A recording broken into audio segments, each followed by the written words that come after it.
Third one అరణ్య పర్వం గుర్తుపెట్టుకోవాలి.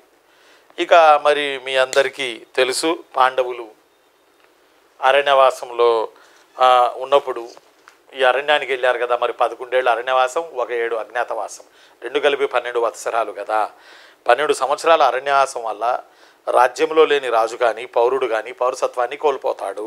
పౌరసత్వం లేకపోతే సదరు ఆ వ్యక్తికి ఎలాంటి అధికారాలు ఉండవు, శాశ్వతంగా రాజ్యాధికారానికి దూరం అవుతాడు. ఈ ప్లాన్తోనే కౌరవులు పంచపాండవుల్ని అరణ్యవాసం ప్లస్ 1 ఇయర్ అజ్ఞాతవాసానికి పంపారు.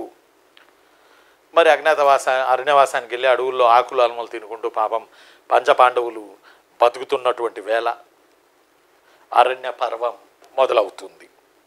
అరణ్య పర్వం ఎక్కడి నుంచి మొదలవుతుందంటే పంచపాండవులు అరణ్యాలకు వెళ్ళి అరణ్యవాసం అనేది లేదా వనవాసం అనేది, వనం అంటే అరణ్యమే, వనవాసం అనేది స్టార్ట్ చేయడంతో అరణ్య పర్వం అనేది స్టార్ట్ అవుతుంది. మహాభారతంలోని 18 పర్వాల్లో ఇది 3వ పర్వం.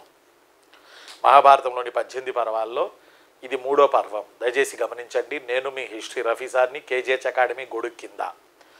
సరే, మరి విదురుడు అండ్ ఆల్సో శ్రీకృష్ణుడు వీళ్ళందరూ అరణ్యాల్లో నివసిస్తున్నటువంటి పంచపాండవులకి పాపం ధైర్యం చెప్పారు. విదురుడు, వ్యాసుడు, శ్రీకృష్ణుడు.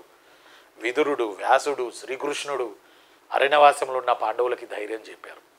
ఈ నేపథ్యంలోనే అర్జునుడు Indrakeeladri, the power of Indrakeeladri, మన విజయవాడ కనకదుర్గమ్మ పర్వతం, ఈ కనకదుర్గమ్మ నివసిస్తున్నటువంటి ఈ పవిత్రమైనటువంటి పర్వతం మీద అర్జునుడు తపస్సు చేసి పాశుపతాస్త్రాన్ని పొందాడు.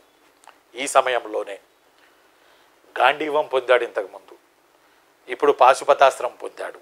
గుర్తుపెట్టుకోవాలి.